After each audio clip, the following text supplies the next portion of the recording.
Salut, bienvenue dans le tuto pour devenir un Saitama du WPF. Dans cette vidéo, on va apprendre tout ce qu'il y a à savoir sur le main window. Donc main window, c'est juste une fenêtre, comme son nom l'indique, qui est appelée en premier, qui est la première fenêtre qui s'affiche.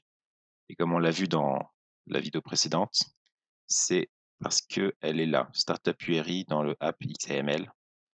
On a mis ça. Donc c'est pour ça qu'elle est appelée en premier, mais ça pourrait être n'importe quelle fenêtre. Donc ensuite, qu'est-ce que vous pouvez voir sur le main window? Vous pouvez voir qu'il y a deux fichiers, le XAML et le XAML.cs. Donc le XAML.cs, il n'y a que ça. C'est ce qui est responsable du fonctionnement de la fenêtre. C'est-à-dire quand on appuie sur un bouton, c'est ici qu'on va le gérer. Quand on veut, je sais pas, aller chercher des infos sur une base de données, dans une base de données, c'est ici qu'on va le gérer, etc. Tout le fonctionnement, en fait, ça va être géré ici. Et en fait, le visuel, il va être géré ici. Donc là, vous voyez qu'il y a deux trucs, mais en fait, c'est la même chose. C'est-à-dire que ça, si on rajoute quelque chose ici, ça rajoute quelque chose ici. Si on rajoute quelque chose ici, ça rajoute quelque chose ici. OK. Donc on va tester ça. Vous allez assez vite comprendre. Donc là, déjà, ce qu'on peut voir, c'est que c'est une fenêtre. Il y a d'autres, éléments. Là, c'est une fenêtre, mais ça pourrait être quelque chose d'autre. Il y a le même principe, c'est-à-dire qu'il y a XAML et CS, le visuel et le code. OK. Et là, il y a juste une grille, une grid. Bon, on en parlera plus tard. Mais OK, maintenant vous voulez ajouter par exemple un texte. Et ben vous allez dans boîte à outils là, si vous l'avez pas, c'est dans affichage, boîte à outils, vous cherchez et donc vous pouvez trouver le label ici. Ça, c'est un texte. Après, il y a des boutons, il y a des checkbox, des images, et cetera. Vous pouvez rajouter ce que vous voulez en fait et vous faites comme ça, juste glisser, déposer, voilà, label et là, ça a rajouté label, content label par exemple. On peut changer le ah oui, bon, on peut le changer ici aussi. Bon, je vous montrerai après. Donc voilà, on peut changer le content Saitama for, nana. On peut aussi le changer, si on fait ça et qu'on fait propriété, normalement. Voilà, fenêtre propriété. Donc là, on a une fenêtre avec le content. On peut changer, par exemple, voilà, la taille du texte. On peut mettre en 18. On peut mettre ce qu'on veut, en fait. Je vais vous dire quelque chose. Je vais vous dire de jamais utiliser cette partie du truc et ni la fenêtre propriété.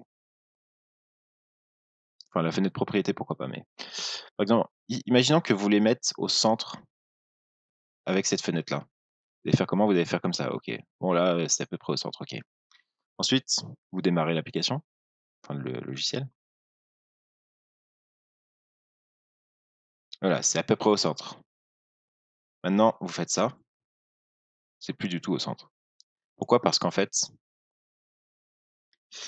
quand on a fait le glisser-déposer là, vous voyez que là, ça a créé margin. Donc en fait, ça a mis, à gauche 346 pixels et en haut 219, un truc comme ça. Et voilà, donc ça fonctionne jamais en fait, d'utiliser cet écran. En plus, c'est pas précis, et des fois ça s'affiche mal aussi.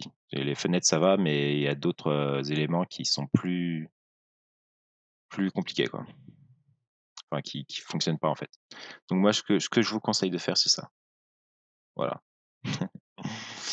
Maintenant, vous pouvez travailler. Donc là, si on voulait le mettre au centre par exemple, on enlève le margin là, vertical alignment center, vous voyez c'est donné, hein, c'est assez facile en fait. Même là, je peux faire ça et j'ai plein de trucs. Donc moi je sais que c'est horizontal alignment center. Donc ouais, c'est vraiment simple en fait. Et ah oui, j'en avais déjà un, voilà. OK. Après si vous voulez rajouter un autre, composant, vous pouvez faire comme ça et là vous avez pareil tous les composants, tous les contrôles en fait ça s'appelle. Et vous pouvez, par exemple si vous voulez ajouter un bouton, voilà, il y a marqué button. Vous pouvez le trouver comme ça. Et après, voilà. OK, donc là, si on fait ça Là, c'est au centre et là, c'est encore au centre. Donc en fait, on peut beaucoup mieux gérer grâce à ça que grâce à l'écran visuel là. OK. Donc maintenant, comment je fais si je veux avoir accès à ce label-là? Si je veux, par exemple, changer le content de ce label dans le code, dans le CS, dans le C#. Déjà dans le C#, on voit que là, il y a une méthode qui s'appelle main window et elle appelle initialize component. Alors déjà, d'où elle sort ce initialize component?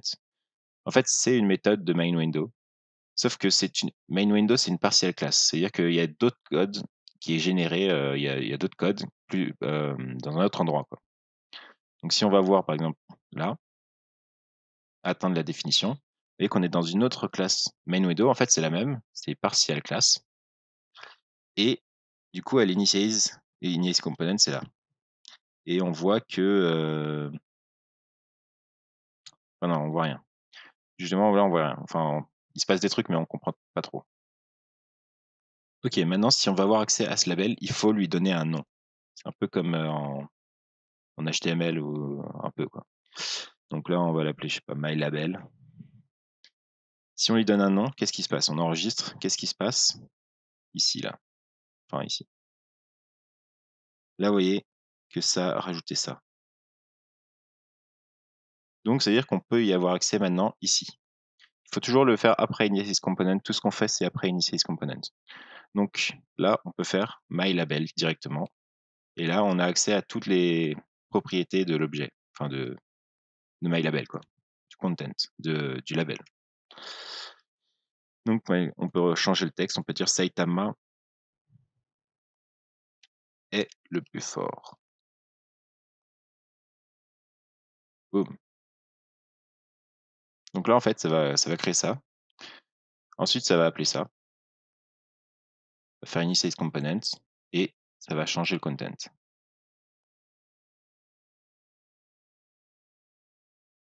Voilà, Saitama est le plus fort. Alors que là, il y avait marqué Saitama est fort. OK. Donc voilà, déjà, c'est pas mal si vous retenez ça. Le C#, c'est le fonctionnement, le XML, c'est le visuel et ne pas utiliser le design là, ne pas utiliser cet écran, utilisez plutôt cet écran. Si vous retenez ça, c'est déjà bien et on verra beaucoup plus en détail, tout ça dans d'autres vidéos. À la prochaine fois.